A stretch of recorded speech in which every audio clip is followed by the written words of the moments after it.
Welcome to my first video looking at the Subnautica Below Zero Early Access game. This particular version we'll be looking at is the November 2019 Early Access game, and in this video I will start a new survival game and take you through the opening section of the game.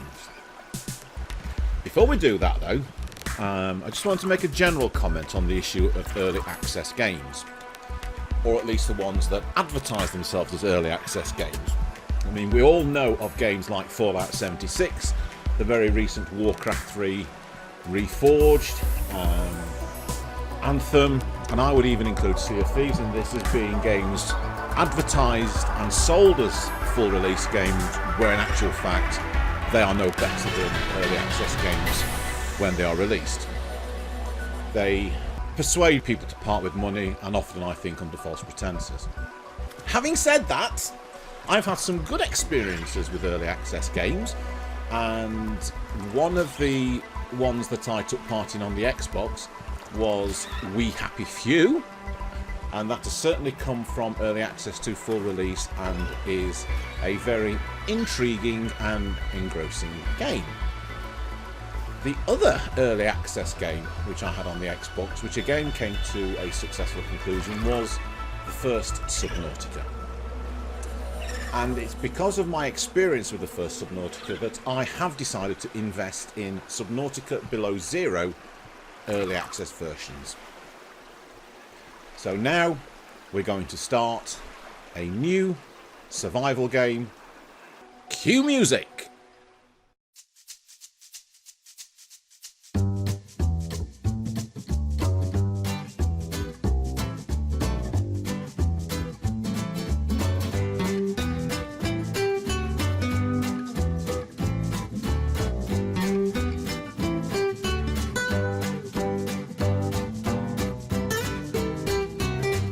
Here we go. We're going to start a new game and we're going to choose survival this time.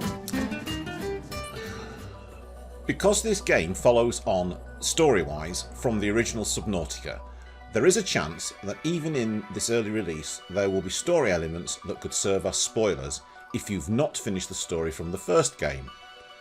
Therefore, whilst I may make comparisons between features of the two games, I will do my level best to avoid talking about the story from the first game. If any spoilers do slip out, then I apologise for that, because it will be accidental rather than deliberate. But essentially, this game is starting on the same planet as we found ourselves in the original game, but this time we are starting in a polar ice base.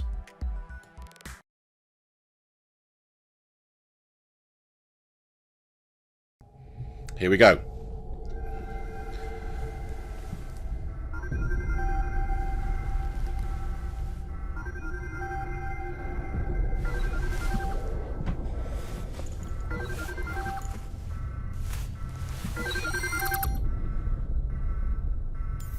That's a difference for the PDA in the previous game. Immediate evacuation of Sector 0 to Space Station Vespa. Sam, what's happening? The meteor storm. There was interference. It's closer than they thought. How long? Maybe 10 minutes. Jeff, do you read? I've intuited it. I translated the wake-up command. Your timing sucks. We're evacuating. Jeff! His last GPS check-in was at the cave entrance. I'm going up there. Roger that. Don't stay any longer than you need to. Okay, so we're now being told we have to go and meet Jeff at the cave entrance. As you can see, this is a multi-purpose room that has been repurposed as our bedroom. If you look at the PDA, we start with no equipment, no items, nada. No photographs at the moment, a transcript of the dialogue we've just heard, and a encyclopedia entry. But I won't look at those for now. I think I will take a photograph of this room because it looks pretty cool. The sort of thing that you would want to have in your original game. There we go. It's taken a screenshot and we'll just check that the PDA's picked it up. And that works fine. Now, the thing to bear in mind with an early access game is that sometimes there will be things in here that are not complete. And I know from scanning some of the flora and fauna outside, there are some new entries that have not yet been completed in this particular version. That's given you a profile of the lady who just called us on our PDA. A bit about Vesper Station. Semi-permanent orbital installation designed to provide a suitable environment for research personnel. Station far from Federation space. Location planet 4546b, Ariadne Arm, which is where we were before. Okay. Now, we have no scanner, so we can't scan any of these to get the blueprints, although we can pick up a PDA. And this is Robin Goodall. I think this is who we are meant to be. And you can read the interview. There is no audio for that at the moment. And in there she talks about Jeff. But again, I'm not going to go through all of that because there's a fair chance that that will change as the development of the game proceeds. A nice bulkhead, which we open, and you can see we are into the main part of the base. I was very impressed when I first saw this because I thought this actually shows the potential for the habitat building in both the original game and also in this new game. There's a water purifier and various other things to look at, like your vending machine. But at the moment, as I say, we have got no equipment at all, so let's head out of the base. It's quite impressive. A little bit of a cutscene. I'm going to take a photograph of that for my PDA. And also these prawn suits. Let's have a couple of those. Okay. Now, she said about a cave, so we're going to go and find this guy in this cave. Because these particular parts of the building, at the moment, there's no means of accessing them. We head down that first ramp. That tower there is a communications tower, I think.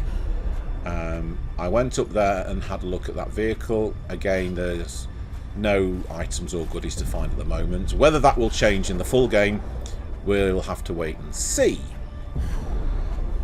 But let's go to the cave entrance. Interestingly, these flowers look at us, which almost suggests there might be some kind of intelligence behind them, looking at us and thinking, what are you people doing here?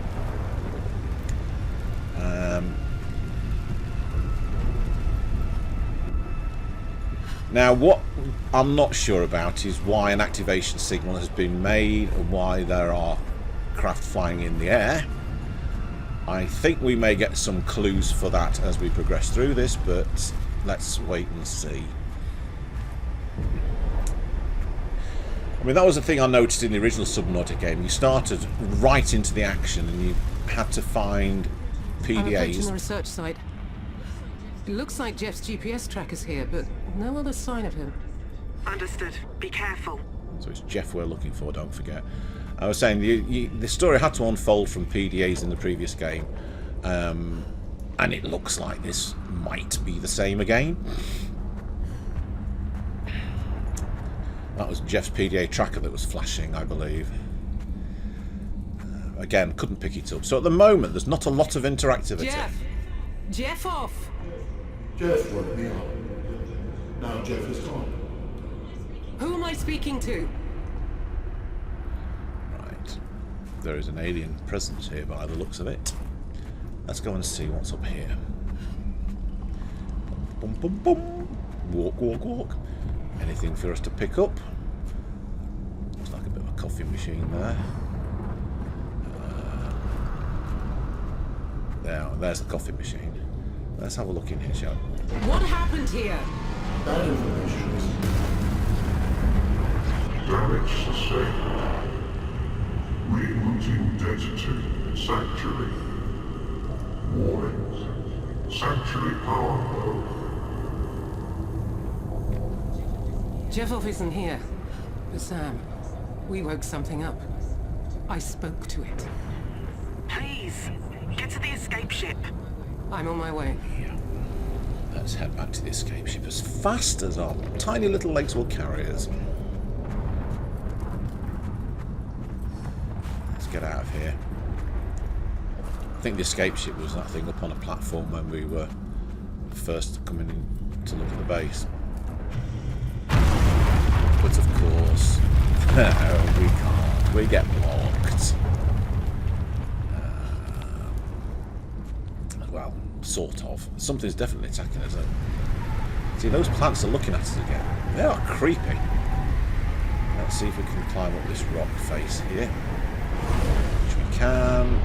Because that was the way, I think, this is the way we came in. So obviously, they're trying to stop us. Oh dear. Now, this is beginning to look like that's a bit frozen ice, doesn't it? Ship on radar. There's the ship. I'm not on that ship. Who is? Jeff's the only one it could be. Where's it going? I'll find out. Where are you now? Still making for the base. That's my best shelter now. Okay, I'm going to see what I can do from here. I have to say, I do think the graphics, the scenery, very colourful, very well done. And I think that was the thing about the original Subnautica game that made it so special in my view, was that the scenery was, oh my goodness me, look at that avalanche that's just covered the base. Oh no. Are you back at base Yeah, it's just yet? gone. That's a negative. It's gone. That was a massive avalanche, wasn't it? Just buried everything up there. There's no way of getting back to that particular base. It looks like we might have to jump in the water. Oh, no. That's the ice broken, so we're not going to be walking on the ice. And your PDA has rebooted in emergency mode. Be advised, high wind speeds will cause lethal explosion. Well, the ladder's gone. Is there any way we can get through here? Where?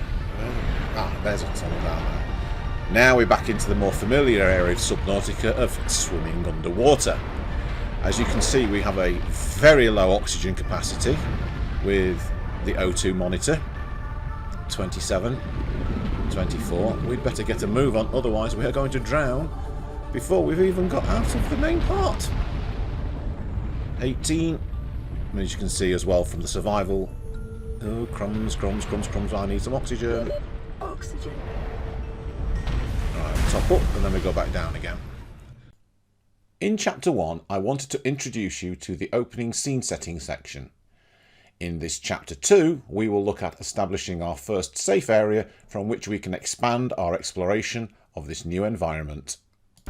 Controls using the control pad are very much similar to what they were in the original game. I'm going to pick up some stuff while I'm here, because I think we'll probably need this to build our equipment, because as I say, we are starting with no equipment at the moment. So let's gather some resources.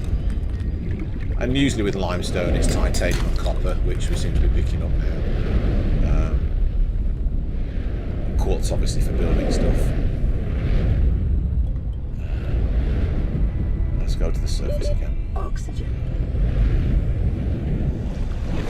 Robin, come in. I copy. I'm okay. Stay where you are and look up. I'm dropping you a life pod.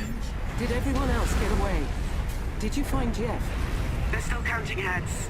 We haven't found... Oh, Sam! there's the life pod, look. Vesper! Do you read? Sam! The meteor shower that's bombarding the planet seems really angry. Let's go back underwater for a minute and see if there's anything we can do to stay out of trouble.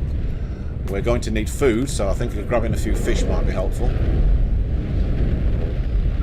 Can we grab that one? Yeah. Boomerang. I think we need to get some bladderfish as well, because we'll need to make some water. Bladderfish are good for water. They're also good for a buoyancy aid, which I began to find very useful in the previous game, for getting up very quickly. Ribbon plants, I know we need them because they're almost the equivalent of the acid mushrooms in the first game. Oxygen. Oh, there's our life pod, I should say.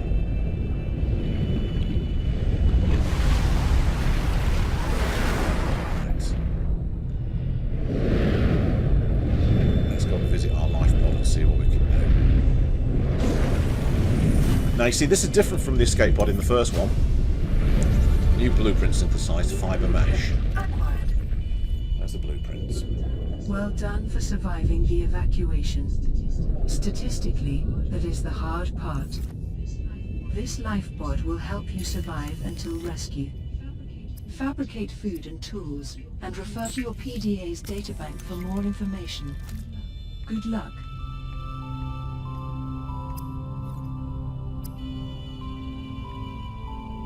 Yes, you see, the ribbon plants and the copper will give us a battery, which was mushrooms before. I need to get some more copper for some more wire. Shall we see if there's anything we can manufacture here for equipment-wise for the time being? Scanner. We'll start off with this. I like the scanner. I think the scanner is very, very useful because not only do you find patterns with it, but of course if you get repeats, then it gives you titanium chunks, which is very, very useful. Let's just have that cook boomerang to boost our food. So it's taking us up to 62 food and 80 water. Okay. That's always one of the first things to do if you can, is to get the food in order to build up your strength and your hydration.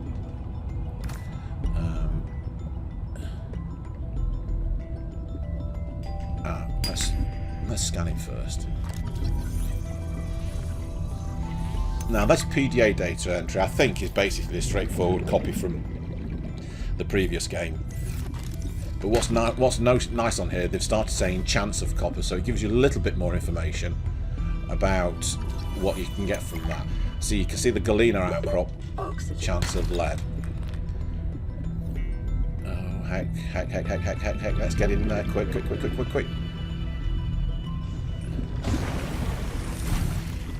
Whew. This oxygen is going to be a bit of a problem, so let's see what we need to get a better tank. Some fibre mesh. And the fibre mesh will come from creepvine samples.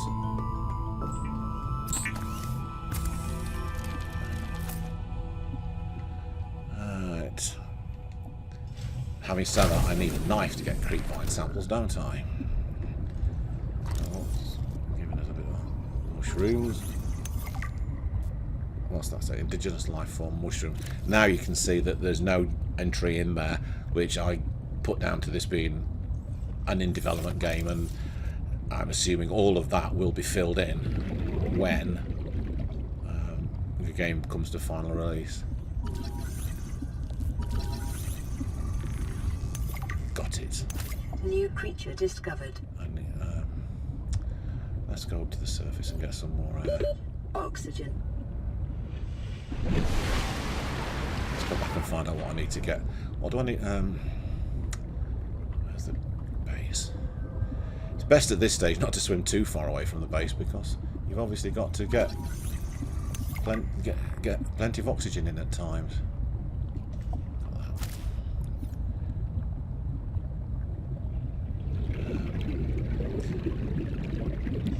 I mean, with an oxygen level like it is at the moment, something as simple as looking at blueprints is probably a good idea to do this in your base.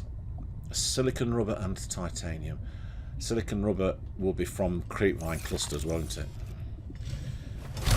Creepvine in this game is a different colour than the original game, because the cluster pods in the original game were yellow. In this one they are this kind of pinky colour. The question is, where is the creepvine? Those explosions you can hear above us are coming from space. Whatever it is we've triggered off here is bombarding the planet. Now we know that in the original game the alien base was designed to stop an infection leaving the planet.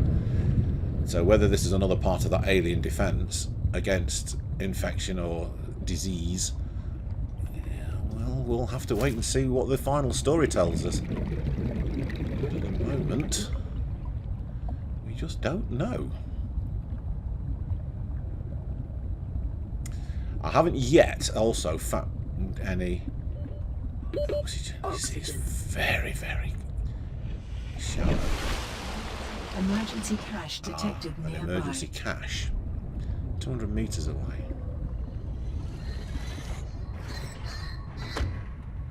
I'm not going to go over there just yet because I still want to try and find the materials to build a bit more equipment. What's that? Oh, coral shelf. Again, a new item that has not yet been filled in with a database entry.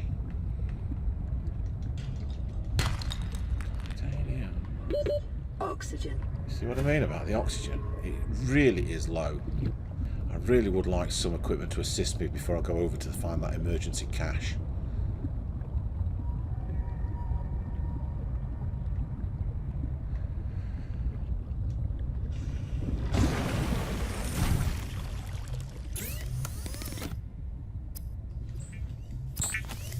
Quiet. We'll make some water out of that bladderfish. I'll cook a bladderfish as well. And make a bit more water. Because what I like to do, again, what can we make here? Oh, I don't need a waterproof locker yet. Far more important things is spending titanium on than a locker.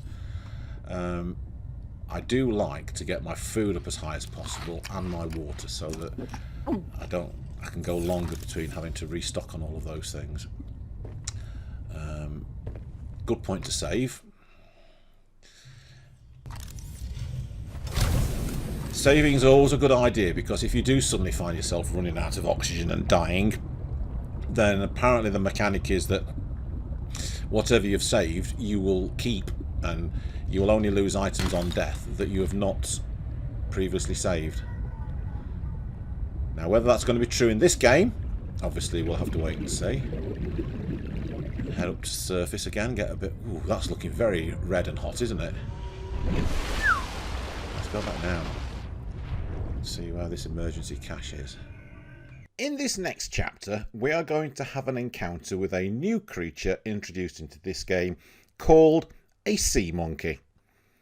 I will let the rest of the video explain why this is going to be a challenging time.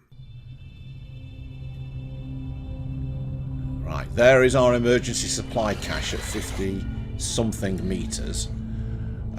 And we're going to have to get some creep mine while we're here, because we'll need that. Oh, darned monkey! Where's it gone? Oxygen. It's stolen my scanner. Those monkeys are apparently very friendly and not particularly hostile, but of course they do like to steal things from you, which I've just found out to my cost, because now I don't know where my scanner is. Where is it? There it is. I need my scanner back, if he's got it. He's not got it though. Who has got it? One of these monkeys has my scanner. Oh, irritating little creature. There's a PDA. Carter status report. We'll come back to that. We'll have the data box for the compass recipe. Created. Open a supply crate. We'll take the... Gosh, oxygen again. You see what I mean about the oxygen? New blueprint acquired. Seriously annoyed by that monkey. Has that got my scanner?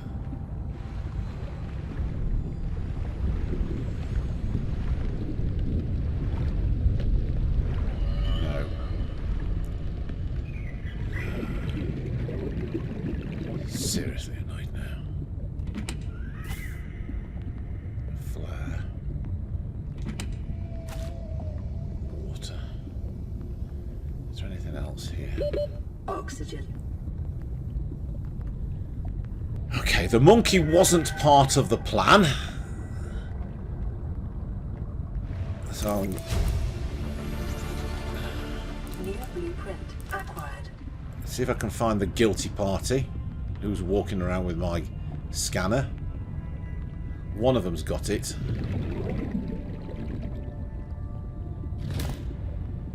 But I can't see which one. Does that mean there's a monkey base around here? But let's have a look. See if there's anywhere where they might have taken it.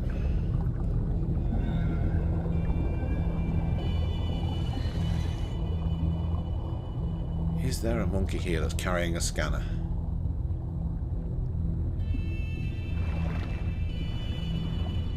Nope.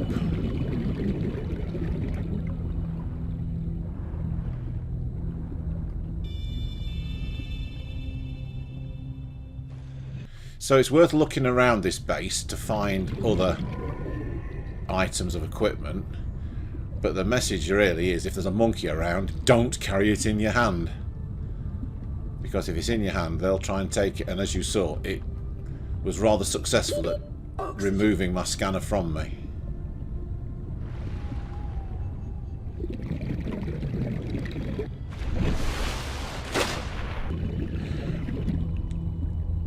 If you find the monkey that's taking your item, it will be carrying it around in its hand, and you'll, as you mouse over it, it'll say take scanner, which is why Oxygen. I'm having to have a look for it. But this is beginning to make me feel as if the one that's taking it has gone off somewhere, because I can't see a monkey carrying my scanner. There's nothing in their hands.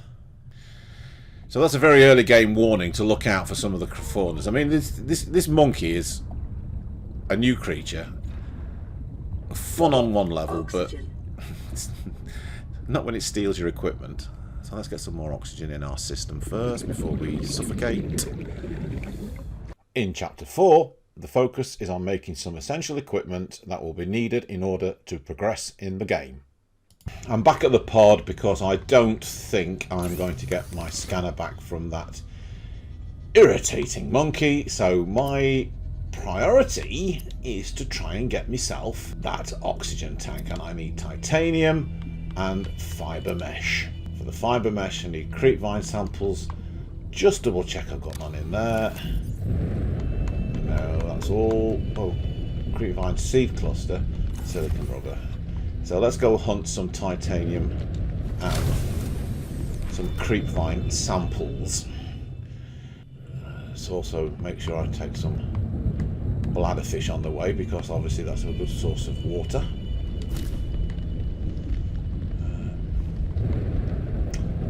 Titanium and creepvine.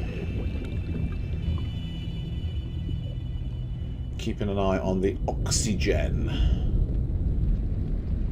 Now, I don't know if in this game we're going to get scrap metal parts to get the titanium, or whether I have to look for something else.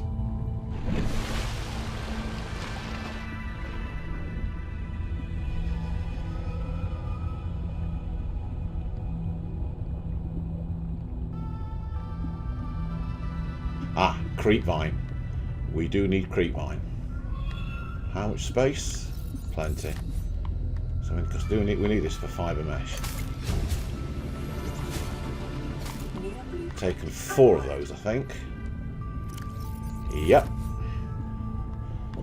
So let's find ourselves some titanium, but at the same time, not going to avoid ribbon plant when I can find it. No, come on, come on, come on, come on, come on! Don't suffocate on me. Ooh, see?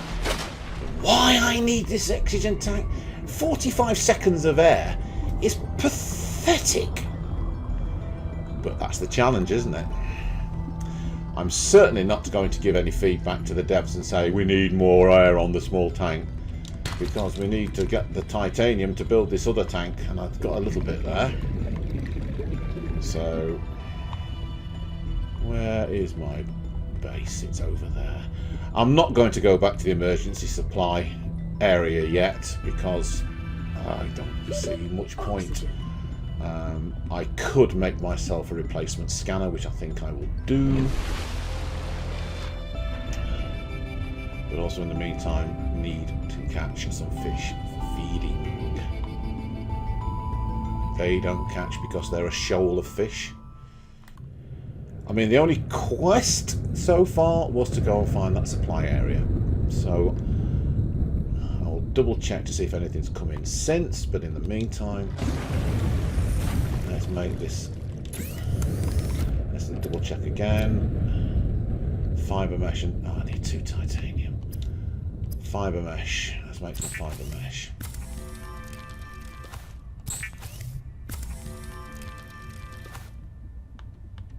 And we'll make some. We'll keep with the water for now. We'll use other fish for food. I always try to keep bladderfish for water and other fish for food, because if you use bladderfish for food, you don't get the water benefit. You don't really get that much food benefit neither.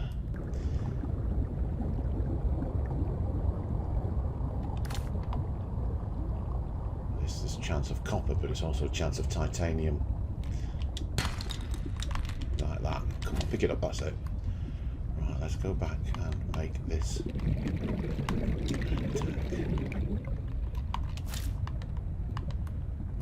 Let's go back and make this tank. Because it will give us an extra 30 seconds usually. Oxygen. Wow, that looks like I swam into some fire then, didn't it? Whew. Not good. Right. Oh, I'm not quite sure why I've set a flare off. Let's pick it up and switch it off. Alright, thank you. Yes. Let's now synthesize the Blueprint acquired. repair tool. What do I need for that? Silicon rubber, crystalline sulfur, and titanium. More titanium. Time to drink.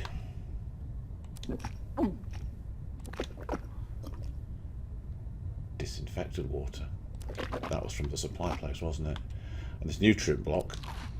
Right. That is a very good point at which to save, in case I run into any more problems. Now, what I do like about this new version is the ability to pin blueprints on your PDA. So if we are saying we want, for example, the repair tool, I'm going to pin that, and we can see we need the ingredients we need up there for that. I also want to, I think the air bladder might be quite useful at this early stage in the game. Rapid acceleration. A compass. Fins. I will take the Pathfinder tool, although I don't tend to use that very much. And let's have a look at the scanner again. Okay, as you can see now down that right hand side of the screen, all the various components I need are shown. So I can see, for example, I need one of these to make me my flotation device. It's now coming up ×1, which means I can make one of them, which I will do. Let's make the flotation device.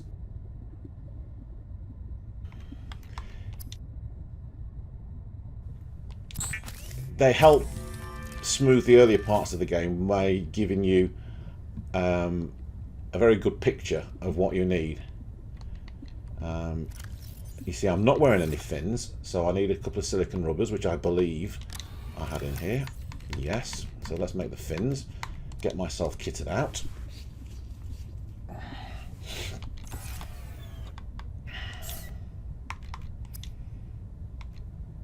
Equipment. Fins. Right. The pinning works through the PDA, so I'm going to unpin the fins.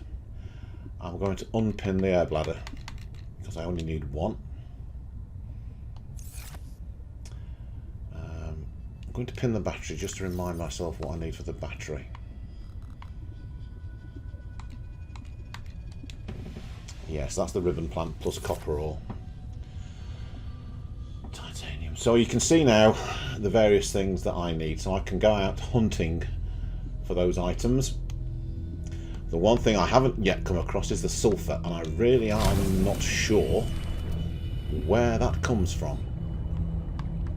But in the meantime, whilst these bladderfish are here, I'm going to get them not only for the water but for food as well if necessary. Because if I can't catch anything else like these peepers, I mean, these peepers I've found are the most nutritious food you can catch. If you can catch them. It can be quite zippy. Let's follow this one.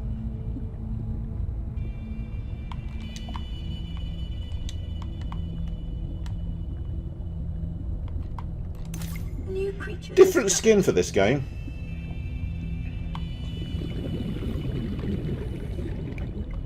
Ah. Sea glide fragment, but that's where I need my scanner.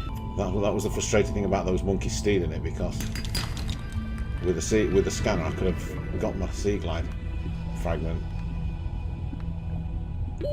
Oxygen. See, that took a little bit longer to get to that point, so already an improvement in game experience by doing that.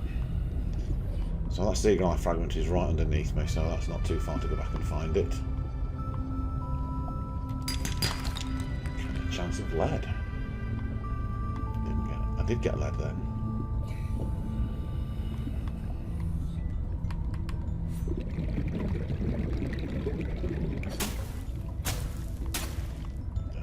Okay, they're not giving any seeds. Sometimes if you hit things with a knife you get seeds, but not this time.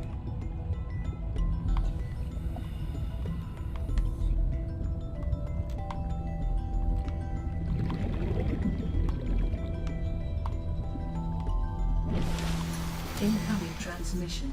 Ah, here we go.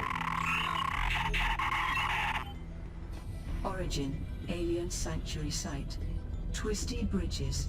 200 meters depth. Recorded to databank. Going to need something a little bit better than what I've got to get down to 200 meters at this stage. Have a look at that latest data entry that the game has given us. Sanctuary Zero was discovered some months ago, operating on low power. All attempts to access the facility have failed. It is located in the so-called Twisty Bridges, an area dense with macroflora reaching 100 to 300 meters in depth.